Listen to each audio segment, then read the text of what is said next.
How many of you have stressed over money? And how many of you have argued over money? I have, Kanae, Yes, for sure. I have too. And how many times has that negatively affected your relationship? Yeah, it happens. But that's why we're here today. Welcome to The Marriage Mindset. We're going to show you how to become a unified team in love and marriage and money. That sounds great. Yes. Wouldn't it be great if you could be peaceful rather than stressed over money? I am Kanae Corder, and with 13 years of experience in the financial services industry, what I found was that couples needed more than to talk about just the numbers. There was an emotional side to money that wasn't being discussed. And using my proven system, I've helped thousands of couples go from frustrated and hurt to peaceful and healed financially so that they can successfully navigate the money cycle to reach their heart's desire.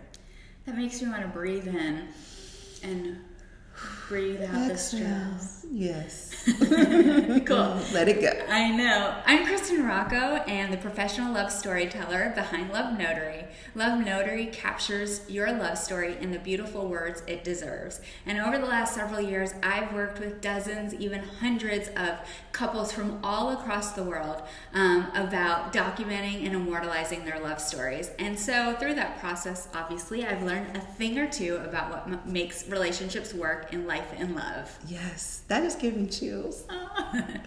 I'm so excited about what we're going to talk about today. You are going to learn a few things. Let's hear about it. So when it comes to money, you're going to learn how to reduce the stress and arguing over money. Oh, that would be helpful. Yes, please, right? And when it comes to becoming a true unified team in life, you're going to learn 5 tips that are going to help you get on the same page so you can conquer anything together. Oh, yeah. And finally, we're going to talk all about love and the importance really of putting your love story at the center of your marriage so that the mundane things about life and the not so mundane things don't get in the way of what you're truly meant to be doing. Yes, celebrate your love. So before we get started on teaching you all about how to become a unified team in life, love, and money, we want to tell you a little bit about why we started to do this. The line of work. So why did we get into this? Yeah. You want to go first, Kanae? Sure. So there was this moment when I realized that I was doing these beautiful financial plans and couples just weren't executing them. And they would come into my office and argue over the plan. Like in front of you? Yes. Ooh. And it was really scary because I'm like, wait a minute, did I just create this argument, right? Sure. So I felt like I needed to do my part to make this a much smoother process for them. And that's when I started doing the research on behavioral finance, and that's when I found the Financial Therapy Association, and really my life began again because I felt like I was able to give couples a actionable way to relax around money and to love each other through the financial plan. Yeah. I love that. I got started telling love stories and actually immortalizing love stories, transforming them from our memories and our mind to the written word because I saw all these negative examples of love and marriage in the media, in the public. Yeah. When are we not hearing about the next divorce or more relationship troubles? And I just felt like, there had to be more positive examples of people who were actually doing great things together and celebrating their love. Yes. And so that really was a driving force behind why I got started with Love Notary. Yeah, and that's a great point because we talk about, I think the number is like 50% of marriages fail or something, right? Yeah, exactly. But why don't we talk about the 50% that survive? Exactly, yeah. I know. Yeah, so I love that. I'm so glad you're doing this. Me too. Well, I think we're going to have a lot of tips to share with you today. And so up next is how to become a unified team in life.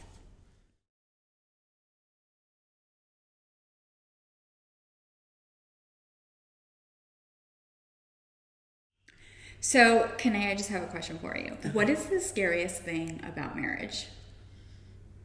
That it'll end. Yeah. Divorce. Might end in divorce. Yeah. Maybe even like fall out of love. Yes. Because maybe you don't get divorced, but you just stay there. You're just kind of just like living in blah. Just exactly. blah. Yeah, so really scary. I think that the best way to combat this, and some tips I want to share with you, is really about becoming a unified team in life. It's going to really help you make you feel more connected as a couple. So these things that Kanae and I just said will be an afterthought. All right.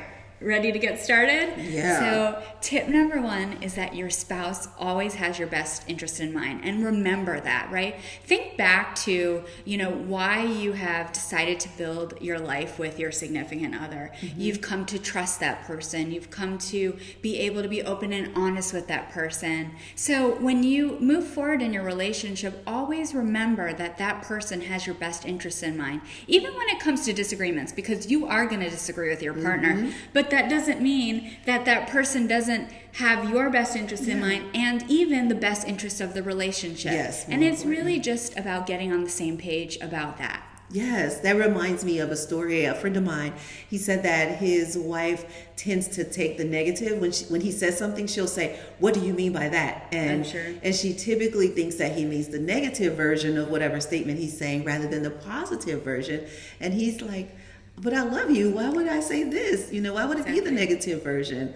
So I know exactly what you mean. A lot of times couples do stop trusting each other, to have their best interest. Yeah, so just remember the foundation of why you came together in the first place. And, that person really is your rock. That person is there for you, and trust in that. Yeah. So the next tip is all about understanding, supporting, and creating your shared values. So you are, in addition to getting together because you love each other and committing to each other because you fell in love, you also have probably envisioned what the future looks like. And so some of those things could include your lifestyle, children, religion, friends, family. But whatever it is, you've come to understand what values you have as a couple. And so I think an important part of teamwork and becoming a team in marriage is really getting on the same page and continuing to build upon those shared goals. Yeah, creating those convictions so you can stick to them together. That's right. And then thirdly, I want you to think about this. Ditch the tit for tat mentality and swap it with a communal mentality. Okay, so let's talk for a minute about what tit for tat means. Yeah. So it's the scorecard. Yeah. It's when your partner is, you're thinking, I'm mopping the floor again. This is the third time this week. Or doing the dishes. When is he or she going to do their part? Their part, right? Exactly. Now, that type of behavior actually contributes to negative feelings about your partner. Resentment, lack of trust, rigidity. Yes. hard word to say. But, all of that, though, that tit for tat mentality really contributes to negative feelings, and you start to build up this resentment, which obviously is a relationship killer. Yes. So instead, what we're going to swap it for is a communal mentality, where you're doing things not because it's your turn, but because you want your relationship to benefit. And that's when you really come into these positive associations surrounding your relationship. Absolutely. I can totally understand that. And I think that's a great tip for relationships across the board. You start in your marriage, practice that in your marriage. But in your relationships across the board, you really shouldn't have that tit for tat, because even us as friends, if I began to think, well, I'm doing this, what is Kristen doing? Then that's just not going to work. Exactly. So the fourth tip about building a unified team in life is all about creating and developing camaraderie through trust, honesty, dependability, and throwing in some fun there too, right? Yes. Date nights! But, this is important because, we just talked a lot about having to remember all of the trust that you've built in each other. And this tip really is about continuing to build upon that. And, one of the best predictors of long-term success in a marriage is about becoming best friends. Yes. I think you probably, if somebody's been married 40, 50 years, you might have said, what's the secret? And they always respond, we're best friends. Yeah. And, these characteristics of being best friends really are about all of those trust, honesty, vulnerability, being able to connect on a deeper level. Yeah. So, and being able to miss each other a little bit, like get apart from each other so that you can come back and say, oh, guess what happened today? Yeah, I just discovered this new thing, like a little gossip within your relationship. Yeah. Okay, so tip number 5 is all about learning your love language and also learning your partner's love language and acting on it. Okay, so Kanae, do you know what love languages are? I do. And oddly enough, I'm this like mix between 3 love languages. Yeah, so I need a lot of love. Well, if you don't know what love languages are, Dr. Gary Chapman, who's a marriage counselor of the last 30 years, probably even more now, he's noticed in his in the couples he works with 5 emotional love languages. And they are words of affirmation, acts of service, receiving gifts, quality time, and physical touch. And so what that means is that you probably receive love in one of these 5 ways, or in a variety of these 5 ways, but one most likely is prominent over the other 4. And so that's the way that you like to receive and understand love.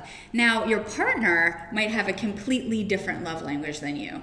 And sometimes because that's different, it can create friction in your relationship. Yeah. So being on the same page about what your love language is and what your partner's is really going to help you overcome the hurdle of not really seeing if he or she is giving you love, or is that something else going on. Yeah, because what I notice is that we default to whatever our love language is. So Sure. for instance, I like acts of service. So I think that if I'm doing acts of service, somebody should know that I love them, right?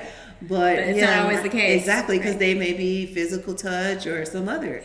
Okay, now we've gone over how to build a unified team in life. So let me recap those 5 ideas for you. Number 1 was all about remembering that your spouse has your best interest in mind. Number 2, all about creating and building upon your shared values. Number 3, ditch that tit for tat and swap it for a communal mentality. That's my favorite one. Is it? Yeah. I think that happens so often in relationships, right? Yeah. You're kind of keeping a scorecard. Yep.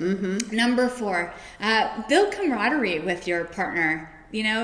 Try to continue building upon the trust, the honesty, the dependability, and of course, have some fun. Yes. And number 5 is all about learning your love language and learning your partners so that you can best meet each other's needs. Absolutely.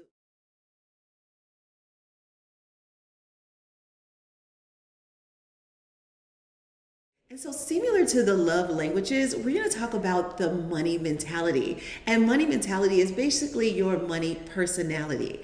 But before we do that, let me ask you a question. What would you like for your relationship to be with money? What would you like for your relationship to be when you all have money? Would you like to do more things, go more places, have more sex? Definitely. So how do you want to feel about money? How do you want to feel when you have it and even when you don't? Great. Peaceful. Right. Yeah. Peaceful. Peaceful. So wouldn't it be great if you could be peaceful, low stress, but a lot of love? A lot of love. And studies show that women who have low stress have more sex and better sex.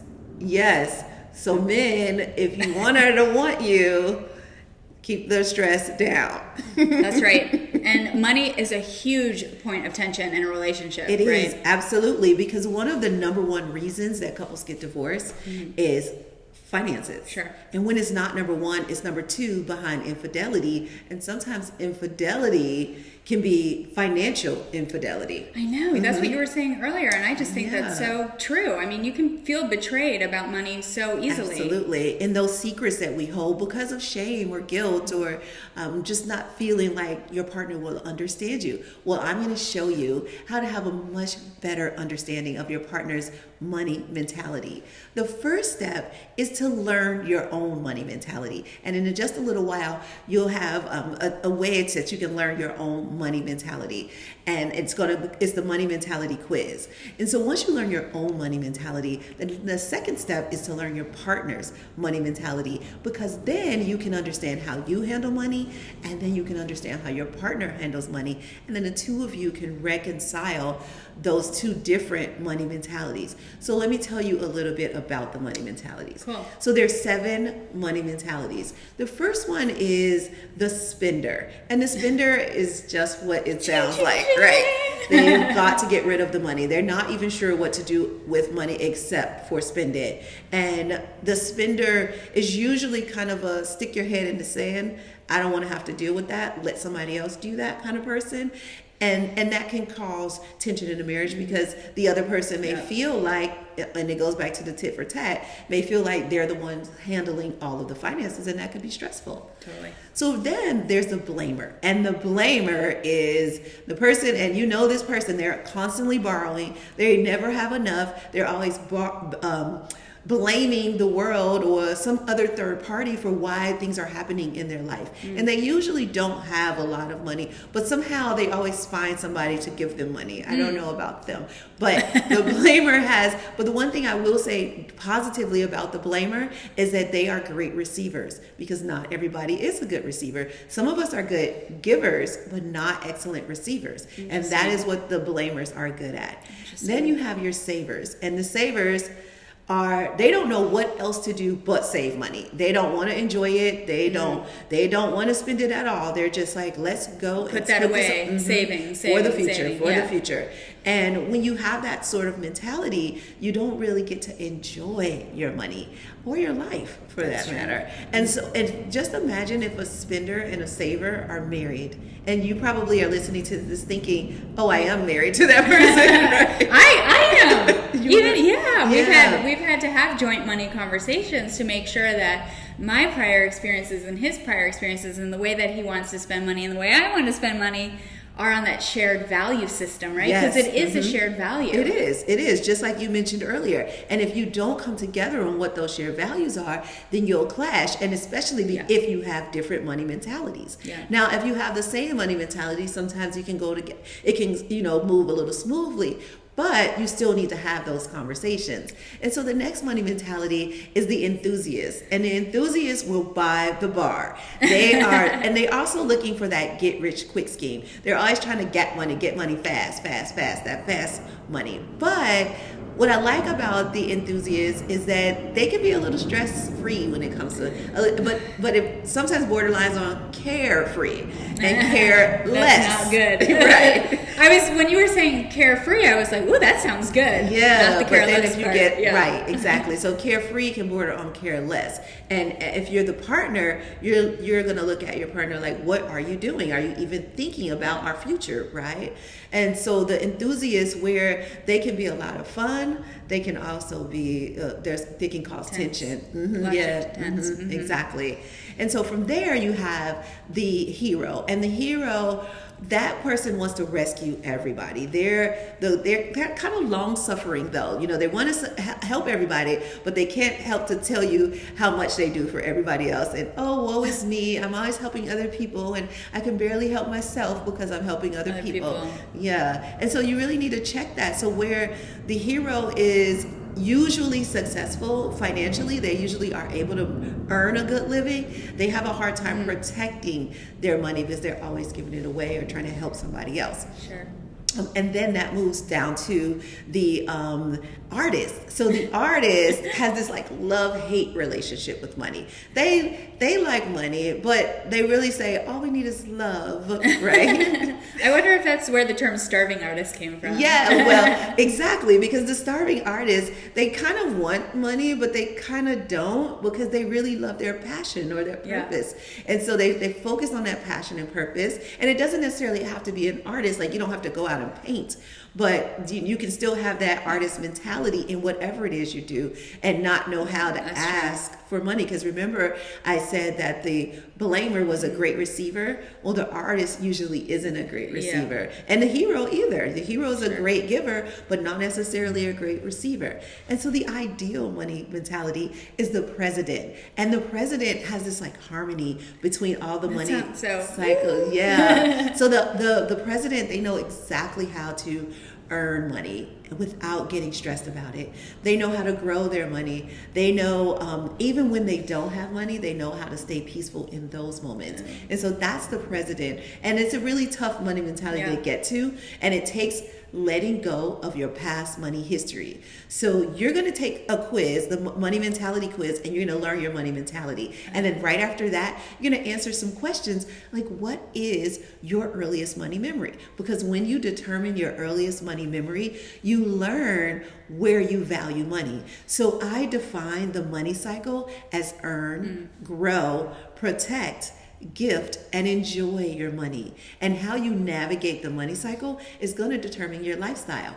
Because if you go straight from earning it to enjoying it, you didn't grow it, you didn't protect it, you didn't gift it, right? And so it's really not going to be there for long. And so you really have to navigate the money cycle and in a manner that's going to help you keep your money in place, because it's not what you earn, it's what you keep. Right? Yeah. And then many of us have a heart to serve. But what will you serve with if you've already enjoyed all the money and it's all gone? I'm aspiring to be that president level. Yes. Sounds good to me. Yeah, it's awesome. If you can be the president, then you can lower the stress and increase the love, which is really what we want to do in our relationships.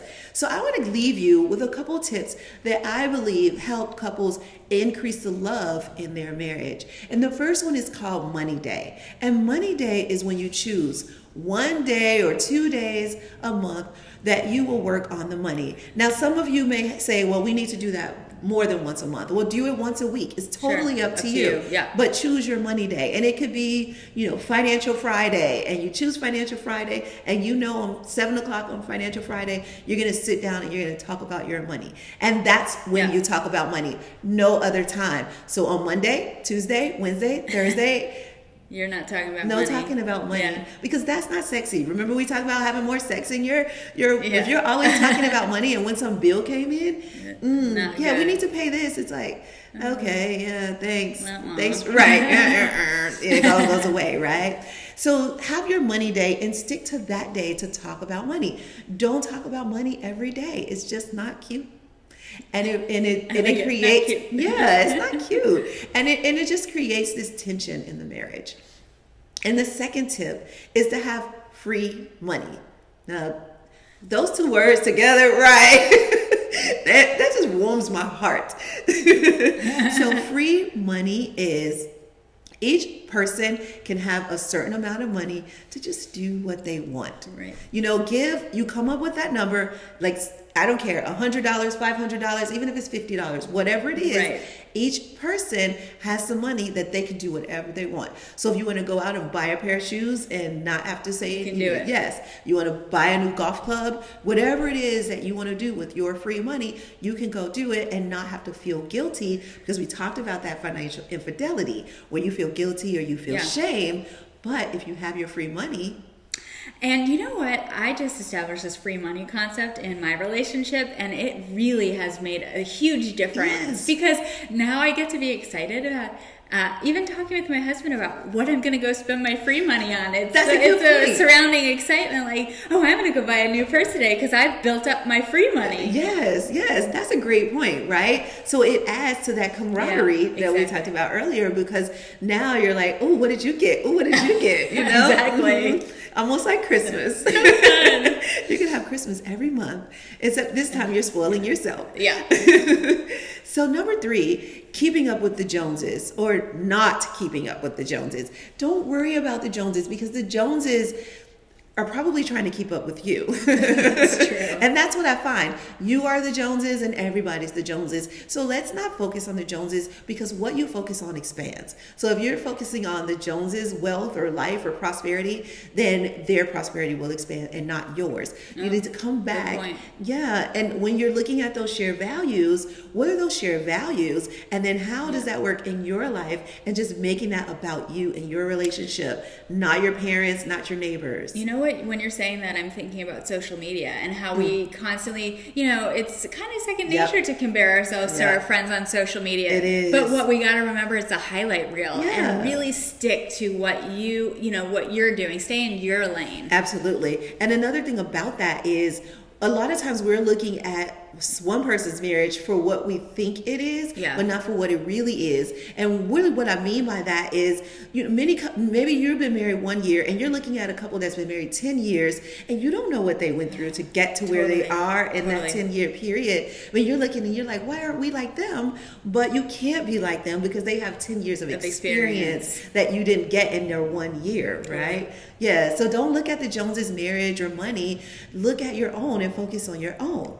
That's number 3. So number 4 is volunteer day. You need to pick a day, and I don't know how often. That's totally up to you. Maybe it's once a month or maybe it's twice a year. Sure. And pick a day where you guys volunteer together, because focusing on a cause, and it could be 2 different causes. Yeah. You can like to feed the homeless, and and your spouse can maybe like financial literacy, like me.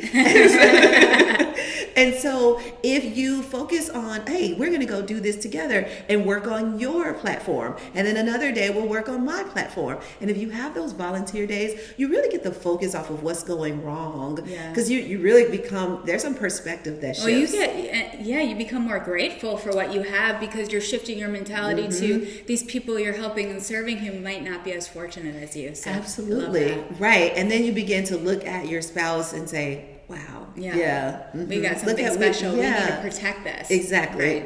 And then look what we did together. Because normally when you volunteer, at the end you feel really good. And you did that together. So it kind of goes back to creating those memories. And Absolutely.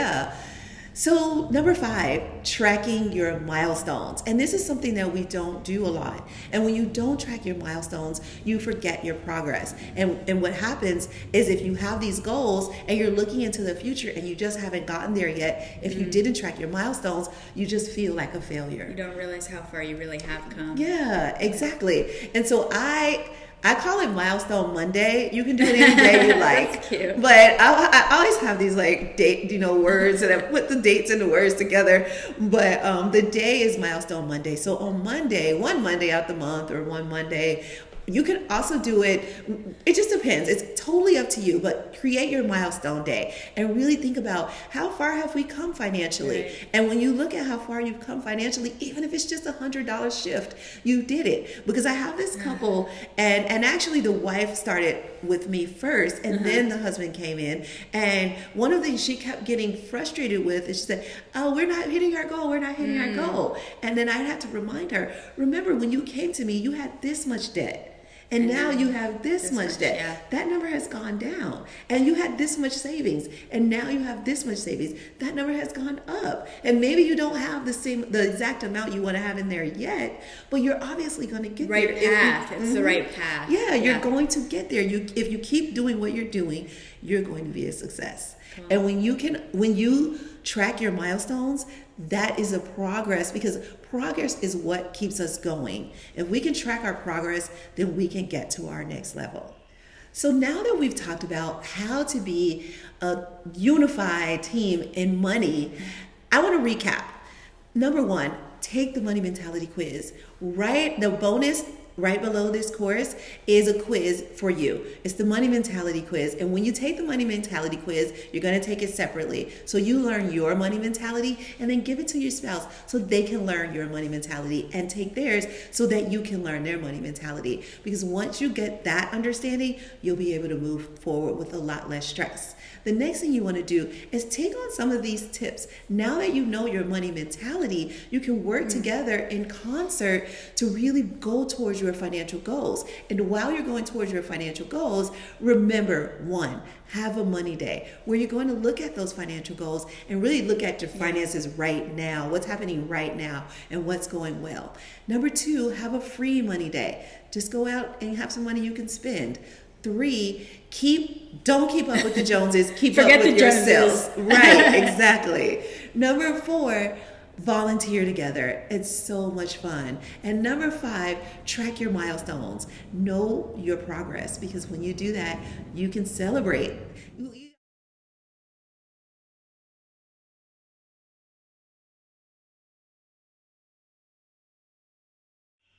Okay, we are now on to the part where you're going to learn all about becoming a unified team in love. Love.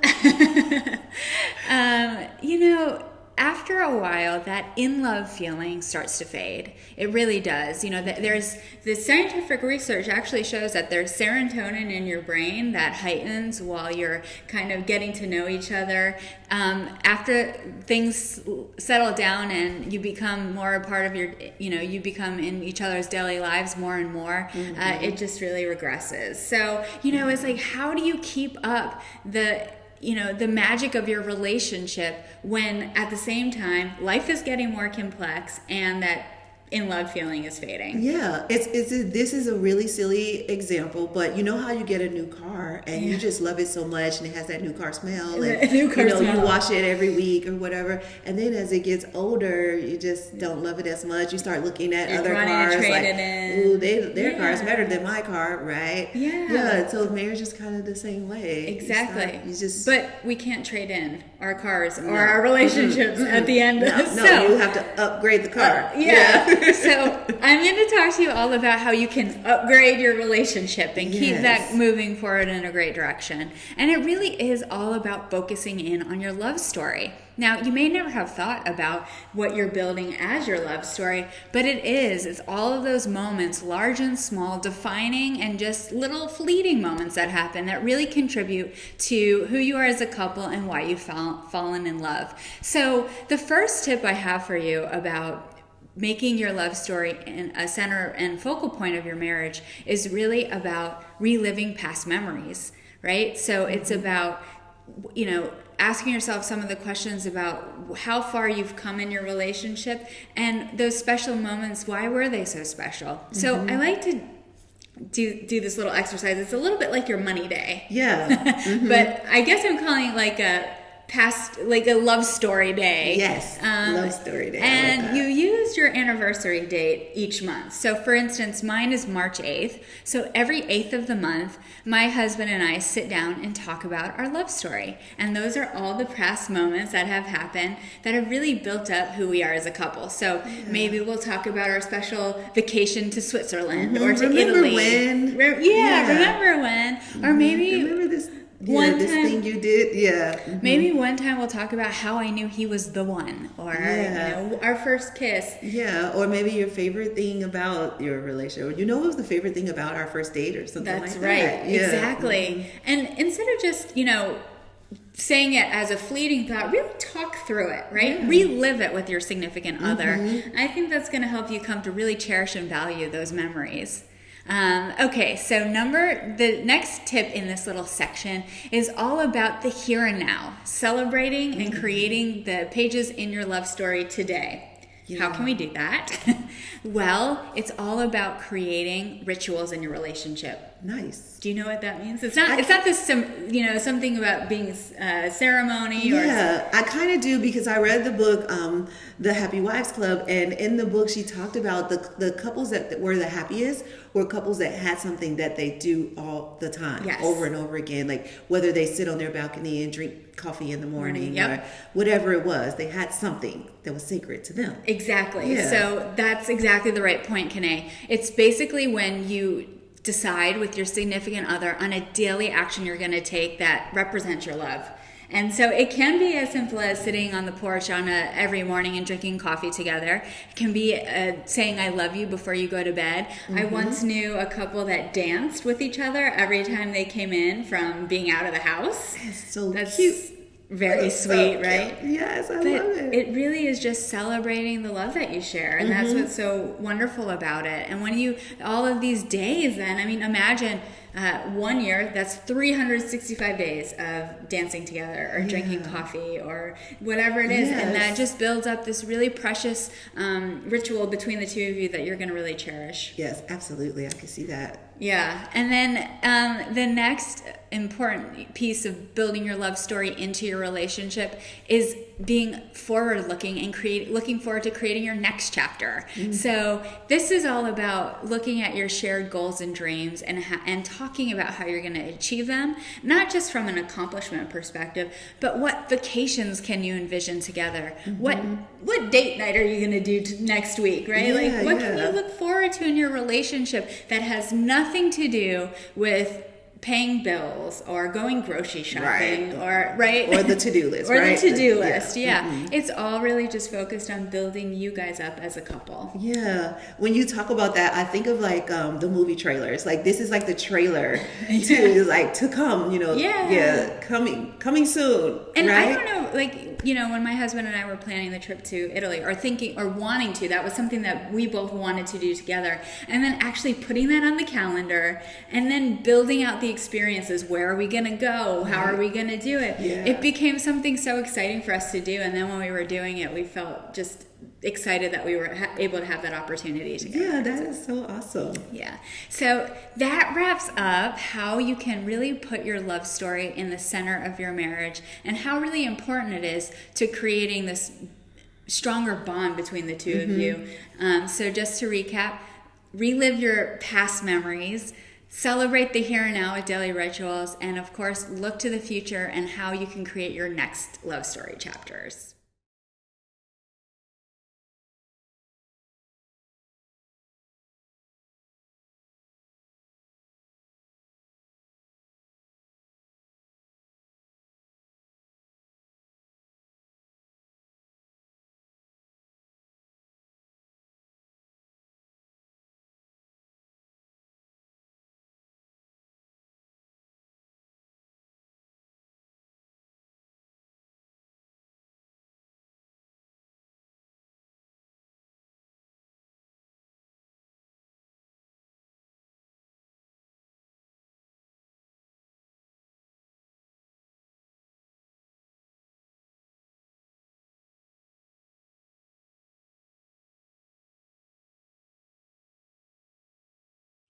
So we've talked a lot about how to become a unified team in life, money, and love.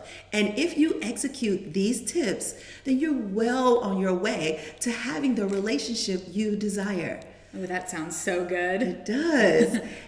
But one more thing I want to give you. You can work with me in a deep and powerful way to create your money mission. Now, what's a money mission, you might add? A money mission is when you put together a document that says exactly how you as a couple, as a unified couple, how you will earn money, how you will grow money, how you will protect your money, how you will gift your money, and last, how you will enjoy your money. It sounds like you're creating your shared values around money with the money Yes, mission. absolutely. Love So that. you are creating your shared values around money, and what you're doing is determining how you will navigate the money cycle. So if you'd like to work with me in a deep and powerful way to create your money mission, go to presidentiallifestyle.com/marriage mindset to join me, and I will work with you as a couple to create each one of those areas. And you know what will happen? Whenever an argument arises, you can consult the money mission, and the money mission will shut it down. Right and when away. we work together, the first thing we will do is talk about your vision. How is it that you want to feel about money? What is your idea of prosperity? How does navigating the money cycle make you feel? And what do you want to know about money that you don't already know? And when we get to those things, then we put it all on paper and your money mission comes alive. And then you begin to work it in your life. And it feels so good. Talk about peaceful, Yes. eliminating stress and creating more harmony. Exactly. I really think so. And that is, you're lowering the stress, you're increasing the love. Yeah, absolutely. Yes. Well, that's amazing. And I also want to treat you to the gift of your love story. So this, we talked a lot, especially in the last part, about how to become a unified team in love, which is all about putting your love story at the center of your relationship. Now, let's be honest, not everybody knows how to talk about their love story. No. Or even really remembers or can say all of their experiences that have added up to their love story. Yep. And so what I'm helping couples do is really pull those memories out of their mind in a less straightforward fashion, because so many couples just think, that happened, this happened, we got engaged, then we got married, woohoo! But there's so much more to the story. Yeah, I can imagine. I love hearing and connecting all of these woven experiences you have to create your own version of a love story fairy tale, right? We see love stories in the movies. Who doesn't love The Notebook, right? But That's true. because, Even men, yeah. Yeah, who doesn't love The Notebook? It really tells a tale of, two people who just love each other so much that they're willing to go the ends of the earth for each other. And that's what we're here to do in our own marriages. Yeah. But it's really pulling those memories out and creating this amazing story that is going to capture your heart in a way that you're going to cherish forever. And that's what I'm here to help you do. So if you would love to work with me on immortalizing your love story and creating that, having something that you can read every love story day. Oh, yes. And what about reading your love story on your anniversary every year? Oh my gosh, that is so cool. Yes. Yes. And then 10, 20, 30 years down the road, you're not going to forget what happened. You can go to lovenotary.com/marriage mindset to learn how to work with me.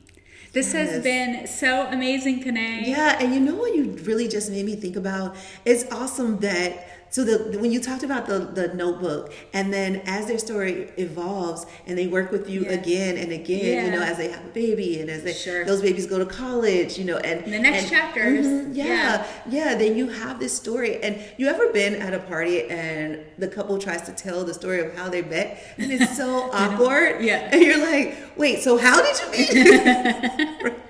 You need to work with Kristen. So I feel like every couple needs to do this, because if they work with you, then they can tell that story fluently, and then everybody at the table wants to be them, right? Yeah. And then you'll be the Joneses. Right, exactly. And the money mission is a very similar thing, because then you don't argue over money. And while I remember I said earlier that couples would be in my office arguing, and I was thinking, was I a part of this argument, right? Well, there's not a lot more to argue about. When you get that money argument, think about what else you argue about. You're freed from so much. Yeah. So much. So if you could just take that out, you can have so much more peace in your marriage. And I'm so glad we were able to do this, because I think, just going back to what we said earlier, there's just a lot of confusion surrounding Great how word. to be a unified team in life, love, and marriage, and life, love, and money. And I think that, we're really trying to bring some awareness around the fact that if you can concentrate on what is unique in your relationship, and also, start to put some of those shared values down on paper and focus in on them, you're going to be an amazing couple. Amazing. I'm already getting chills just thinking about how in love you're going to be when that, when everything flows. Yes. So thank you so much. Thank you for joining us. This has been an awesome experience. You are now ready, and you have the marriage mindset.